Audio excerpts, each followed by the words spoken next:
Selamat pagi, saudara, kita berjumpa lagi dalam Sapa Jatim Inspirasi Jawa Timur, Inspirasi Indonesia di Kompas TV Independen Terpercaya bersama saya Virgianti Kusuma. Saudara, era digitalisasi di seluruh aspek kehidupan masyarakat menyuguhkan konten penyiaran yang beragam. Namun apakah konten yang tersedia sudah mencerahkan atau justru menyesatkan? Nah, Sapa Jatim edisi kali ini hadir dengan tema konten siaran yang mencerdaskan bersama 3 narasumber inspiratif kami dari Komisi Penyiaran Indonesia Daerah Jawa Timur atau KPID Jawa Timur. Mereka adalah Bapak Immanuel Yosua, Eko Rinda, dan juga Bapak Malik Setiawan. Namun di segmen pertama ini kami akan menghadirkan 2 narasumber kami dulu. Yang pertama adalah Bapak Immanuel Yosua. Selamat pagi Pak Yosua. Dan juga Pak Eko. Selamat pagi Pak Eko. Terima kasih sudah hadir di Kompas TV. Nah, berbicara mengenai konten penyiaran yang mencerdaskan. Sejauh ini, publik banyak disuguhi dengan aneka konten siaran. Bagaimana KPID melihat kondisi ini di Jawa Timur, Pak Eko? Jadi kalau berbicara mengenai dunia penyiaran, ya, memang tidak bisa dilepaskan dari konten lembaga penyiaran tersebut. Karena memang yang disuguhkan secara reguler sehari-hari ya oleh lembaga penyiaran baik televisi dan radio itu konten-kontennya, ya, isi siarannya lah. Nah, isi siaran itu tentunya sudah melalui proses yang panjang, ya, mulai dari proses peliputan, ya, atau produksi sampai pada proses penayangan di publik, ya, di depan publik, ya. Kalau televisi kan media audio visual kan, kalau radio media audio saja. Nah, konten-konten siaran itu tentu merepresentasikan pada kepentingan publik, ya, sesuai dengan amanat Undang-Undang Penyiaran, ya. Jadi ketentuan di Undang-Undang Penyiaran itu kan intinya lembaga penyiaran itu harus memberikan konten-konten siaran yang mempunyai 4 fungsi, ya, yaitu fungsi mendidik, ya, fungsi menghibur, ya, kemudian sebagai perekat sosial, kemudian juga sebagai fungsi sosial atau budaya. Itu fungsi-fungsi ini melekat dalam setiap konten siaran yang disuguhkan di depan publik itu tadi. Jadi menyimpang dari 4 fungsi penyiaran ini, maka sudah dipastikan bahwa konten siaran itu adalah konten siaran yang bermasalah, gitu loh. Konten siaran bermasalah. Nah, bagaimana membangun persepsi sebagai sebuah konten yang tidak bermasalah terhadap fungsi-fungsi penyiaran ini? Makanya selalu kita sampaikan kepada lembaga penyiaran agar mulai dari produksi, ya, quality control sampai pada penayangan konten siaran tersebut betul-betul mematuhi ketentangan di Undang-Undang Penyiaran dan Pedoman Perilaku Penyiaran dan Standar Program Siaran atau P3SPS. Baik. Ya. Baik. Saya ingin bertanya ke Pak Yosua, sebagai lembaga yang memang bertugas untuk mengawasi, bagaimana KPID membina lembaga penyiaran agar konten-konten yang dihadirkan itu sesuai dengan aturan yang ditetapkan? Baik Mbak, terima kasih Mbak Virgi. Ini pertanyaan menarik. Karena memang problem selama ini adalah antara regulasi, proses kreatif, dan cash flow. Sebuah lembaga penyiaran sesuatu yang kadang-kadang kalau tidak diharmoniskan bikin masalah, kan begitu. Betul. Apa yang harus ditaati terkait dengan regulasi kadang-kadang dianggap menghambat proses kreatif. Proses kreatif dan regulasi kadang-kadang tidak sesuai dengan kemauan pemirsa yang notabene adalah sasaran dari iklan ataupun produk-produk. Nah, sehingga bagaimana cara kami membina? Yang pertama jelas karena posisi kami ini adalah regulator, kami harus mengarah pada regulasi.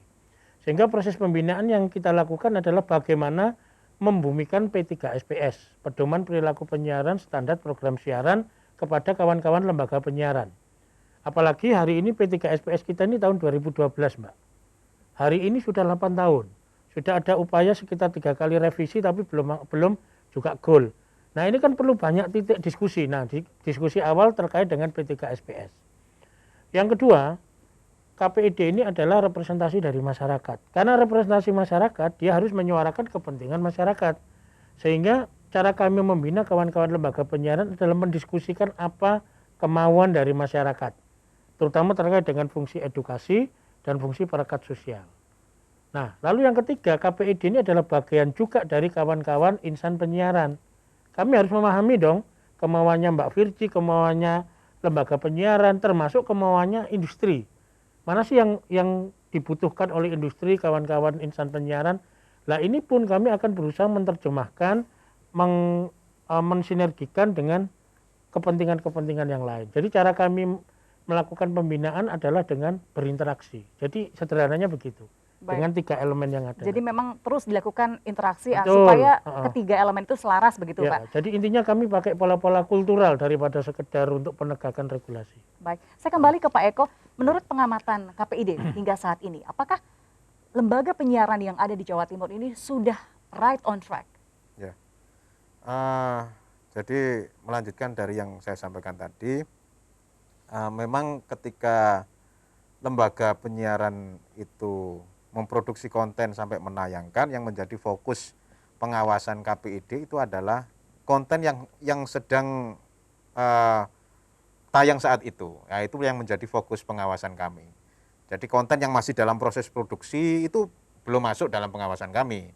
Masih dalam peliputan, belum masuk dalam pengawasan kami. Yang masuk dalam objek pengawasan kami adalah konten yang sedang tayang saat itu. Ya, seperti saat inilah. Program Sapa Jatim ini juga merupakan salah satu konten yang menjadi objek pengawasan KPID karena sedang tayang saat ini. Nah, berbicara mengenai bagaimana lembaga penyiaran dalam mematuhi ketentuan yang ada, memang proses ya, semua itu memang butuh proses. Jadi tidak semua lembaga penyiaran itu memahami segala sesuatu aturan yang berhubungan dengan pedoman perilaku penyiaran. Itu butuh proses ya. Dan masing-masing lembaga penyiaran itu ya seperti yang disampaikan Pak Yosua tadi, memang perlakuannya tidak bisa sama gitu loh, karena masing-masing mempunyai SDM yang berbeda-beda gitu.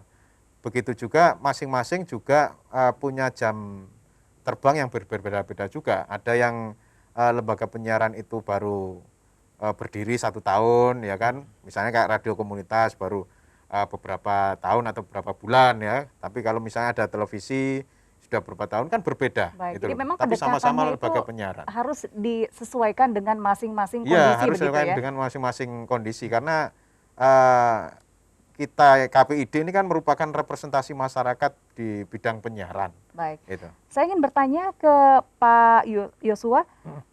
Tentunya sebagai lembaga pembina atau pemantau Ya. dalam hal ini terus mengawasi. Namun bagaimana pembinaan yang dilakukan terutama terkait kondisi saat ini pilkada dan juga dalam kondisi pandemi? Baik, terima kasih Mbak. Jadi pembinaan yang kami lakukan itu melalui 2 pola, yaitu pertama adalah pola formal, yang kedua pola informal. Jadi pola formal itu tetap kalau dulu kan misalnya ada BIMTEK, ada apa, kemudian apa istilahnya, karena macam-macam ya istilah itu, tapi intinya memang kita kumpulkan kawan-kawan lembaga penyiaran, atau kita berkunjung ke kawan-kawan lembaga penyiaran, seperti yang pernah kita lakukan di Kompas TV, kita datang di sini, kita langsung sharekan beberapa regulasi sambil dialog. Itu pola-pola formal.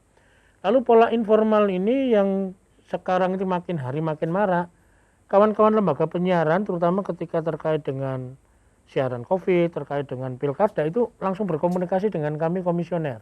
Jadi memang berlangsung 2 arah begitu ya Pak? 2 arah, jadi memang bersifat informal kami lakukan, selain kami pola-pola formal kami lakukan dengan menggunakan fasilitas jejaring sosial, fasilitas daring, misalnya Zoom, kemudian kita juga beberapa tayangan pembinaan kita di Zoom kita masukkan, kita upload di YouTube supaya bisa dilihat. Tapi lebih banyak sekarang pola-pola informal interaktif. Jadi beberapa hal ketika kawan-kawan lembaga penyiaran bertanya, ini tidak melalui hotline-nya KPID, tapi langsung ke handphone ataupun semua sarana digital yang dimiliki oleh komisioner. Jadi langsung. Dan itu sifatnya interaktif biasanya. Dan kita 24 jam. Cuma kalau pas malam ya mohon di WA dulu baru paginya langsung kita jawab. Baik, jadi memang terus berlangsung komunikasi yang intensif begitu ya antara pihak KPID, kemudian lembaga penyiaran dan juga sosialisasi kepada masyarakat begitu ya. Betul. Oke. Baik saudara, sesaat lagi kami akan menghadirkan commercial break terkait liputan bertemu salju di Malang Smart Arena yang pasti membuat liburan Natal dan Tahun Baru Anda semakin berwarna. Kita akan kembali lagi dengan Sapa Jatim usai jeda berikut ini.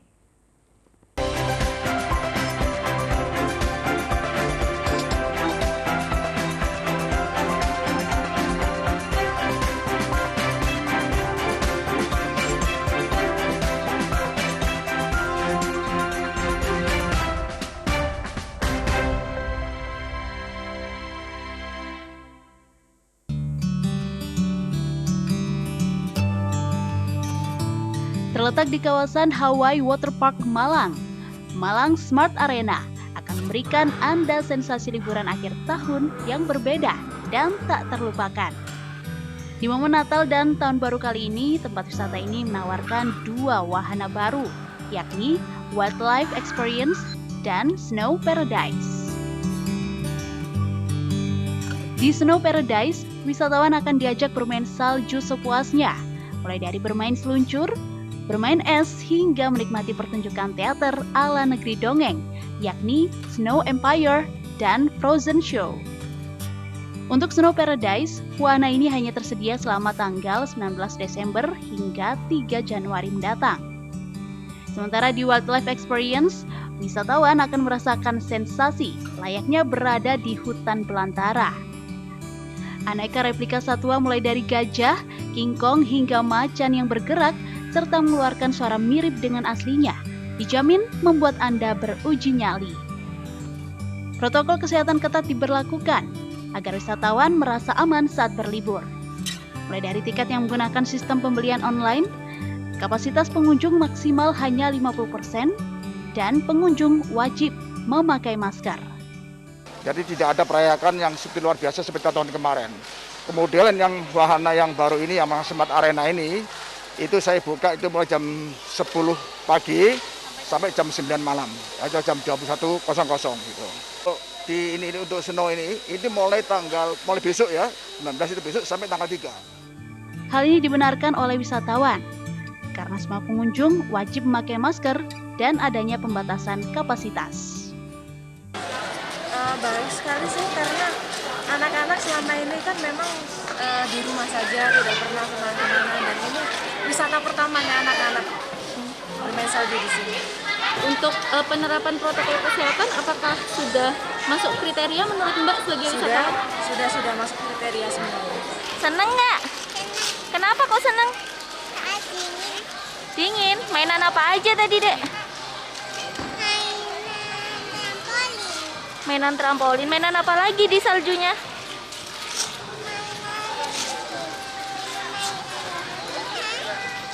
Seneng nggak? Kan lama nggak liburan, terus diajak liburan ke sini, seneng nggak? Dengan harga tiket yang terjangkau mulai dari Rp60.000, liburan sejenak untuk melemaskan otot dan relaksasi pikiran bisa coba Anda lakukan di sini. Namun tetap mematuhi protokol kesehatan agar tetap aman dan terhindar dari COVID-19. Hilda Nusantara, Kompas TV Malang, Jawa Timur.